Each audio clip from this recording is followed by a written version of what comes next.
That's, okay, that's very helpful. Yeah. We should think about things like Prop 63 money, which Right. is some mental health money Yeah. that we can relate to at the state level. And then I also just want to thank you guys. Thank you, all of you. Your experiences have to inform what we do, because you're the people that know, and I just appreciate that so much.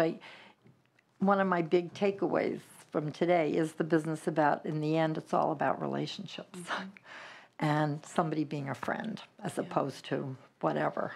So I sort of wanted to go back to something that Ken Barrick said. You talked about scaling up, right? Scaling up high-quality foster homes, scaling up, something else, I forget. Relatives, finding relative networks and friendship networks. What did you mean by scaling up? And does that mean that we need to reimburse more for relatives and higher quality foster homes? What does it mean? So when you look at the suite of services that everybody's talking about, and it's really largely the same suite of services, different services will be funded most effectively by different components. And if you put an artificial barrier on any one of those services, then it puts pressure on the other system. So, for example, some counties will allow a provider that's doing wraparound, for example, to bill Medi-Cal for whatever service that's medically appropriate. Others put very, very strict limits on that. When you put that limit on, then what you do is you force the monies that can buy activities for kids, the monies that are more flexible, to be used for those services, and you limit the pool. And that's what I mean, that if we take the appropriate streams and allow them to scale, then we can create resources that'll do this. When we did realignment, and this is important, there is a perception across many counties that that access to EPSDT is limited. And that perception persists and is very, very difficult to shake loose, and that then puts pressure on the other systems. So if we allow access to each of the funding streams that's driven by the needs of the students, excuse me, well, it shows you my bias for how I think about this. Because first and foremost, we want to see success in school. And if you allow those to be the drivers and say, here's the suite of services, we're going to provide access across the whole system, then those funding streams will have to respond. And I believe that there is the ability to allow those funding streams to do that if there's the perception that the state is strongly behind that. Well, we probably need to find ways to do that too. Then I know that in the field of corrections, the Pew Charitable Trust has actually worked with the state of Washington, which one of our testifiers mentioned earlier, they do a cost-benefit analysis of various interventions. And one of you, I think, suggested that we should do that. Gardening, yeah. Lots of things that we all know in our hearts use our energy and are very restorative. So we might want to look at something like that. There are methods of doing this kind of cost-benefit analysis that could show that it is very cost-effective. May I add just one more thing really quickly? Senator, you talked about certain things that might be more effective. If you look at predictors for youth that are going to be successful, and particularly staying out of the juvenile justice system, two primary predictors: reading ability, that's true, and the youth's perception of what they're good at. If a young person says, these are the things I'm good at, these are the things that I have skills at, and has that perception that they can be a successful person, that is highly predictive of their ability to then be successful in areas of learning and work. Thank you. Thank you all very, very much. Thank you so much, Senator Hancock. Anything else, Chair Leader? Again, I want to say thank you to the two senators for the wonderful questions and comments. Let's give a round of applause to our panel, please, and say thank you so much. It's now time for public comment, and we welcome individuals to please come address both the Human Services Committee and the Select Committee on Mental Health. We ask that you just please come take a seat here at the microphone. If you could please state your first and last name. And we do apologize, but we'll be looking at 3 minutes for each individual comment. And we welcome any and all of you to please provide testimony. And we'll start to my right and say good evening and thank you so much for being here. Hi, my name is Vanessa Hernandez. I'm with California Youth Connection. I had the pleasure of working with these members to share their testimony today. I just wanted to reiterate a theme that was coming through each of the panels, and it was this theme of self-advocacy or finding someone, an ally, to help with that advocacy. Unfortunately, we heard today that when youth were active and engaged in their own health plans, that they were being penalized and punished, and it was seen as resistance, and it was seen as challenging behavior. So just to provide a comment, we need to change this conversation where we value and expect that the youth are fully engaged in what's going on in their lives. A 15-year-old being prescribed psychotropic, mood-altering drugs should understand what it is and why it's being prescribed, and their opinions should be counted for. So on the JV 220, there's a box that says, did you talk to the youth? And a lot of that could go into, is it youth-friendly? Are you describing the side effects in a youth-friendly way? And that the youth themselves should have a stake in what's going on in their mental health, their physical health, and their emotional health. And it should be an expectation, not an obstacle. Thank you. Hernandez, thank you so much. Greatly appreciate you being here. Please. Yes, sir. Thank you, Chair McGuire, Chair Bell, members of the committee, staff, for convening this hearing, and the many stakeholders that are here today. I'm Christopher Castrillo, here on behalf of the California Academy of Child and Adolescent Psychiatry. We just want to add our voice to the many that are here today that voice concern over the misuse and inappropriate use of psychotropic medication in the foster care system. We also want to add to the hope that we can work towards crafting some real effective solutions to influence some change here this year as you work through session.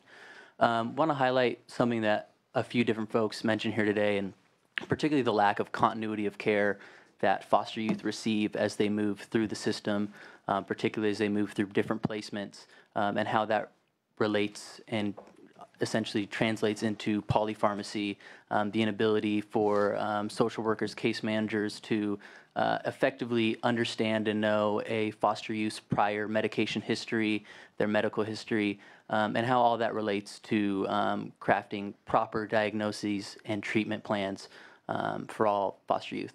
And thank you. No, thank you so much, Mr. Castrillo. We're grateful that you would take the time and be here all throughout the hearing, so thank you so much. Thank you. Start with the gentleman here. If you could please state your first and last, and we welcome you, sir. Thank you. My name is James Sweeney. I am a member of COMEO, the Council on Mentally Ill Offenders. I am an appointee of the governor, and part of our duties include adult and youth in terms of mental health. And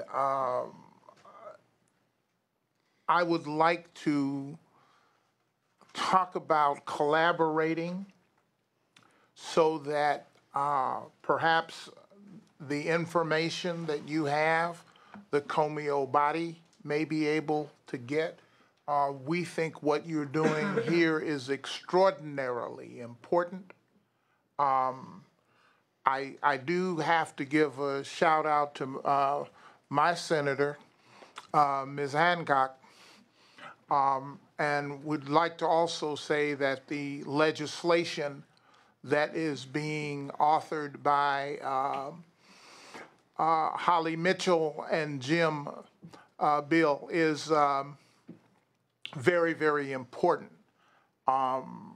We thank you for not only what you're doing, but we thank you for your follow-up.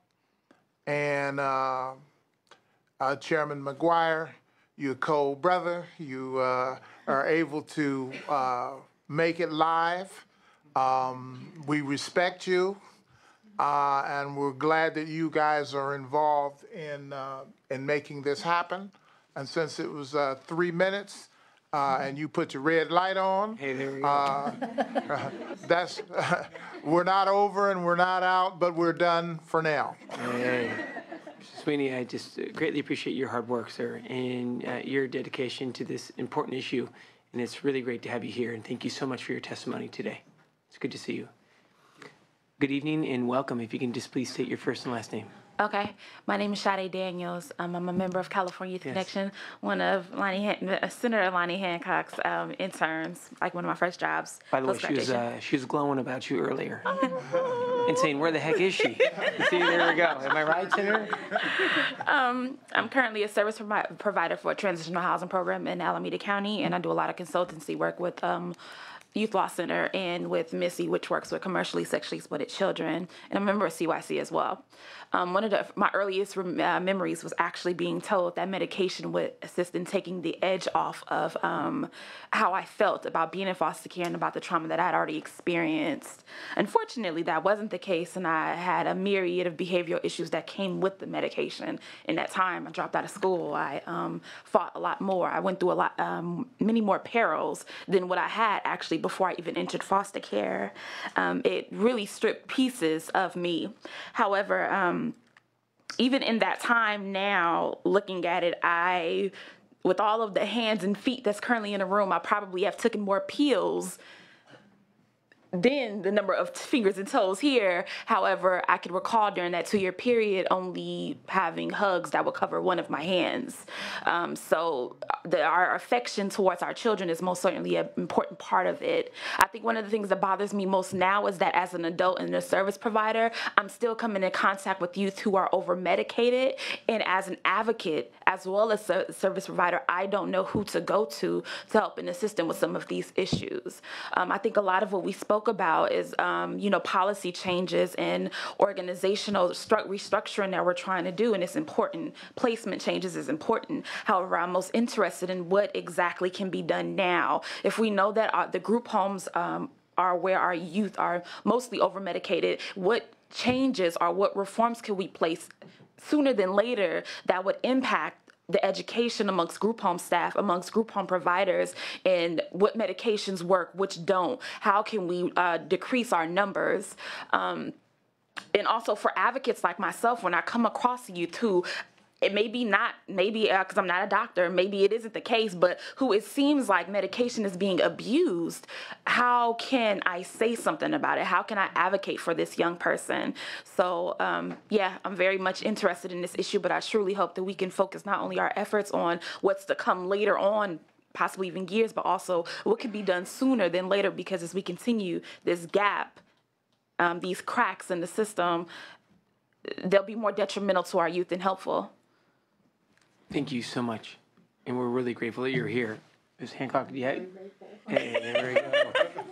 Hey, but thank you and great job today. Thank you so much. Oh my gosh.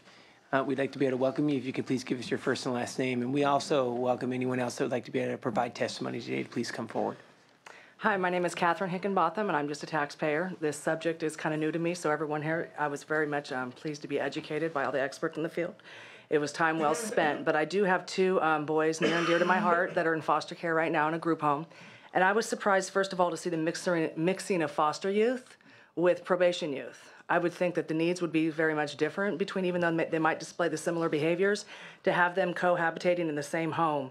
I think that you're just breeding different behaviors from different youth.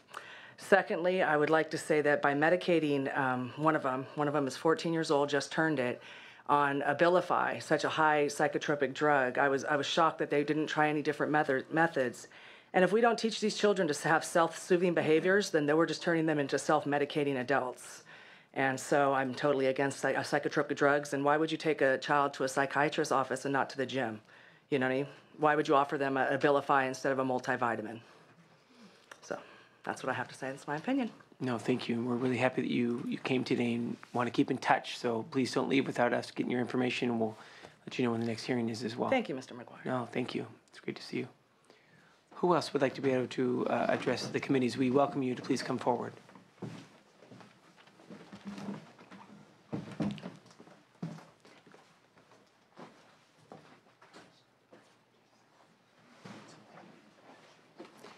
All right, ladies and gentlemen, we're going to be closing the public portion and just turn it over to Senator Hancock or Senator Monty if you would like to have any closing comments. Just to thank you again, Mr. Chair, and your staff, and all of you for not only being here today, but for your patience through the afternoon and the early evening. You've given us a lot to think about, and perhaps more importantly, a lot to work with. Thank you.